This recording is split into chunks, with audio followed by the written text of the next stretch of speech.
नमस्कार, मी doctor Neha Mehar, headache migraine specialist. आज आपण बोलणार आहोत डिप्रेशन, एन्झायटी, पॅनिक अटॅक. हे शब्द जेव्हा आपण ऐकतो तर आपल्याला हे पब्लिकमध्ये बोलायला लाज वाटते.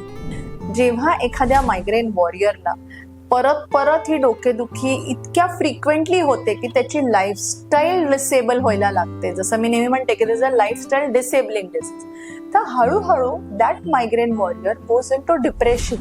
त्यांची एन्झायटी वाढते, त्यांना पब्लिकमध्ये जाण्याची भीती वाटायला लागते, मनात धडकी भरते, छोटे छोटे फंक्शन्स याला त्याला जाताना नकोसं वाटतं, ते स्वतःला क्राऊड पासून किंवा सोसायटी पासून लांब करायचा प्रयत्न करतात. आणि मग ह्या सगळ्याला काय नाव दिलं जातं की अगं तुझं डोकंच तर दुखतंय, तुझा MRI तर नॉर्मल आहे, मग तुझ्या डोक्यात काही नाहीये, मग तुला सायकोलॉजिकली त्रास होतो का, तू वेडी आहे का, तू वेडा आहेस का, तुझ्या डोक्यात काही नाहीये असं म्हटलं जातं. आणि त्यामुळे तो व्यक्ती त्या एन्झायटी डिप्रेशनच्या सायकलमध्ये, त्या चक्रव्यूहात अजून तो अडकून जातो. सो ह्या सगळ्यातून आपण बाहेर काढण्यासाठी जो बेसलाईन रिझन आहे ह्या सगळ्या प्रॉब्लेम्सचा, एन्झायटी, डिप्रेशन, पॅनिक अटॅक म्हणजे काय, हेडेक, हा बेसलाईन प्रॉब्लेम जर आपण अड्रेस केला तर we can definitely help this people. Thank you.